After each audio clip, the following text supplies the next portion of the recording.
Tengo varias preguntas para la doctora Cristina Balenotti, a quien tengo en el teléfono. Ella es experta en temas de psicología social y familia, tiene 8 trabajos de investigación interesantísimos y es por eso que la tenemos en línea. Cristina, ¿cómo está? Bienvenida. ¿Qué tal? Gracias, un gusto, Napoleón. Igualmente. Cristina, ¿por qué hay quien odia hasta intentar la muerte de quienes no piensan como él? Bueno, mira, en principio, tú sabes que Sigmund Freud decía que el sentimiento más profundo es el odio y no el amor. Es decir, que parece ser que esto está un poco en el corazón de lo humano. Por otro lado, el odio se funda en la ira. La ira sí que es una emoción, algo pasajero, es algo que sentimos y luego se va, pero cuando se va la ira nace ese sentimiento que nos lleva generalmente a la venganza y que nos lleva a estos actos de violencia. Y lo malo es que el odio es generacional y estamos en una cultura de odiadores. Esta palabra no está en el diccionario, pero me gusta utilizarla. Muchos países han sido odiadores, han tenido una tradición de odiar, ¿no? Como ciudadana americana no esperaba que en este país sucedieran cosas de odio tan tremendas, ¿no? Pero bueno, ha habido muchos ejemplos en la historia y lo peor de esto es que se pasa de generación en generación, ¿no? Los hijos, los nietos siguen cargando estos odios diferidos de los padres. Pero Cristina, sí. Aquí hay 958 grupos conocidos, grupos de odio conocidos, no solamente es el Ku Klux Klan, ¿no? Hay 958. Estados Unidos es un país donde hay una cultura del odio. Bueno, es que en realidad esto, como te decía antes... Por mucho que Trump diga que esto no es de Estados Unidos, no es la primera vez que envían paquetes explosivos a líderes políticos, a grupos religiosos que ponen bombas. No es la primera vez. Ahora, la pregunta es la siguiente. El lenguaje político tradicional, hoy multiplicado y repetido por los avances de las nuevas tecnologías, ¿aupa más la semilla del odio al contrario? Sí, por supuesto, desde ya que la narrativa es muy importante y debemos pasarla por un filtro, porque si no, lógicamente que favorece estas exteriorizaciones del odio, sin duda. De la misma manera que lo favorece la cultura que tenemos en el cine, en la televisión, es decir, todos aprendemos de alguna manera con el ejemplo, ¿no? Y el ejemplo de estas cosas tremendas que están sucediendo. Pero un amigo dueño de un canal de televisión en Venezuela decía en una oportunidad que cuando acusaban a la televisión de ser responsable de la violencia en las ciudades, decía que, bueno, cuando la Primera y Segunda Guerra Mundial no existía la televisión y no pudo haber más muertos y más violencia que en una guerra. Pero por otro lado, el presidente de la cadena mundial CNN acaba de escribir lo siguiente: existe una falta total y completa de comprensión en la Casa Blanca sobre la gravedad de sus continuos ataques a los medios de comunicación. El presidente y especialmente el secretario de prensa de la Casa Blanca deben entender que sus palabras importan. Hasta ahora no han mostrado ninguna comprensión de eso. ¿Hasta qué punto le das la razón a Jeff Zucker, que es el presidente de CNN? Yo no, mi campo no es la política, Napoleón, como tú sabes, lo mío es el análisis psicológico de esta cuestión. Y lo cierto es que lo que te puedo decir es que cuanto más se articulen en el odio, mayores consecuencias vamos a tener para la familia, para la sociedad y por supuesto una involución en el terreno de la política. Claro. Es decir, que por eso debemos desarticular, ¿no? Porque nos lleva a la venganza, este tipo de... Kant decía, el odio es una forma de la venganza, ¿no? Y yo creo que es la forma preferida, ¿no? Y se puede decir a la inversa también que la venganza es una forma del odio. Vale decir que en torno al odio giran las peores situaciones de la psicología humana y de las emociones humanas. Y todos odiamos a alguien, Cristina. ¿Es normal odiar?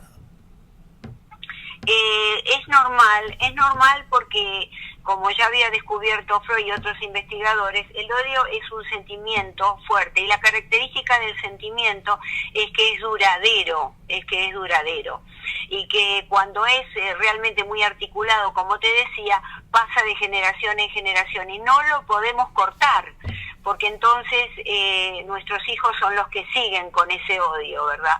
Lo hemos visto en la ex Yugoslavia, entre croatas y serbios que se odiaron por 1000 años y se siguen odiando, creo. Entonces quiero decir que el mundo, en realidad el ser humano, tiene la semilla del odio, y el amor parece ser que no puede contrarrestar, aunque es la otra cara de la moneda, ¿no? Sí, pero una cosa es que yo pueda odiarte, por ejemplo, con o sin razón, y otra cosa es que atente contra tu vida. Es normal que la gente que odia, y tú dices que es normal que la gente odie, que es una parte del ser humano oscura, pero una parte del ser humano. Oscura, exacto. Pero la gente que odia también puede matar fácilmente a la persona que odia. Bueno, eso va a depender de la educación, va a depender de los recursos emocionales, de cómo es la persona, ¿no? De los límites, de la ética que tenga incorporada y de la moral, que son dos cosas distintas, ética y moral, que tenga incorporada. No todo el mundo puede hacerlo, pero hay un estudio muy interesante del doctor Milgren, que es un estudio dirigido para determinar la obediencia de la gente bajo ciertas condiciones, ¿no? Y la obediencia de la gente frente a figuras de importancia o jerárquicas que le indican hacerle daño a otro. Y esto fue un experimento muy interesante y se descubrió que la mayoría de las personas no tenían ningún problema en descargar una corriente eléctrica, lo que ellos creían que era una corriente eléctrica, en el cuerpo de otro, que era un actor, que simulaba recibir esa corriente eléctrica. Es decir que tenemos las personalidades psicopáticas, los trastornos de personalidad, que pueden ser torturadores y pueden ser personas que hieren a los demás, pero también dentro del común de la gente puede haber, ante ciertas circunstancias, aquellos que hieran, digamos, sin tener un trastorno de personalidad. Son personas que tienen una baja capacidad de identificarse con los demás, con los vínculos con los demás, ¿no? Con las víctimas. Ya que mencionaste el torturador, sí. El torturador, que se da sobre todo en las dictaduras, sobre todo, pero hay democracias que tienen sus torturadores también, ¿no? El torturador disfruta, le da placer ver el sufrimiento de la persona que está torturando. Bueno, si estamos hablando de una persona sádica, sí. Si estamos hablando ya de un trastorno de personalidad, estamos diciendo que la persona disfruta. Inclusive, en algunos casos puede tener una ganancia de tipo sexual en ese tema.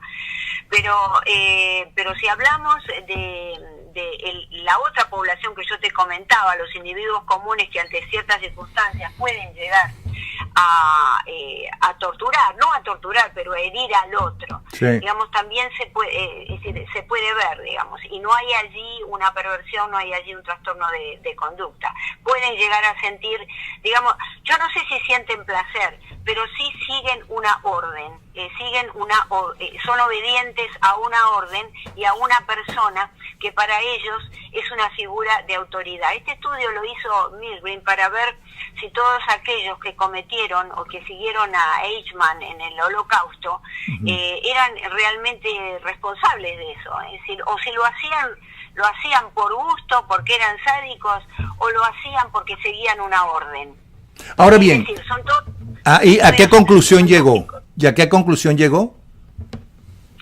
Nos llegó a la conclusión que muchas personas pueden llegar a seguir una orden y de herir al otro, nada más que porque tienen ciertas características, pero además porque obedecen a una figura de autoridad. yo diría que en el fondo también tienen una débil formación altruista, ¿no? Pero hay y son personas que tienen una creencia en el sistema de roles y de jerarquías, Okay. ¿no? Que generalmente se ve en el ejército. Aunque ya aclaraste que no te gusta mezclar la política, pero voy a ponerte varios ejemplos para hacerte la siguiente pregunta. Los asesinos en masa, los responsables que dan la orden de asesinar a un pueblo, se llame Stalin, se llame Castro, se llame Maduro, se llamen como se llamen. Esa gente tiene con un tratamiento psiquiátrico solución. Es decir, después de pasar, suponte tú, 20 años, 30 años en la cárcel, salen a la calle y ya están regenerados. ¿O eso no se cura? Esos son unos asesinos masivos.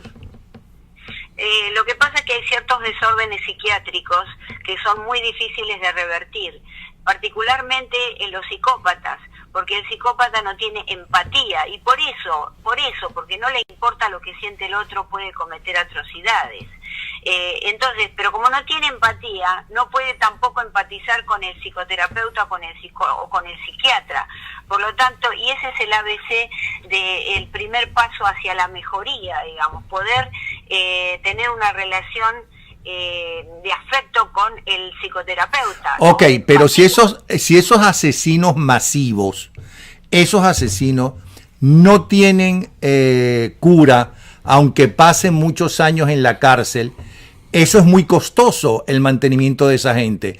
Ahí se justificaría, si es legal, si está en la Constitución, la pena de muerte para esa gente que no es salvable, que puede salir de la cárcel, ya sea porque paga y la sacan a la cárcel. Por ejemplo, el Pablo Escobar, Gaviria, como Pablo Escobar, ¿no? Esa gente es la que merecería la pena de muerte, o tampoco esa gente que no es recuperable merece la pena de muerte. Bueno, y perdona la pregunta, no nos tenemos que equiparar con el primitivismo de ciertas conductas, ¿verdad? Yo creo que, bueno, el derecho a la vida es el derecho a la vida. Yo no lo tengo bien claro en mi mente todavía, pero hay quienes piensan que esto es adecuado y la pena de muerte debe existir, y hay quienes no. Yo soy pro vida. Aunque siento y sé que estas personas no son recuperables, sin duda, porque tienen profundos estados de desarreglo psiquiátrico. O sea, ¿tú les darías cadena perpetua, por ejemplo? Sí, yo creo que sí, que tienen que estar alejados del colectivo social, de las sociedades, tienen que estar en aislamiento absoluto, y bueno, y eso sería algo que de todas maneras... Pero eso no es malgastar el dinero.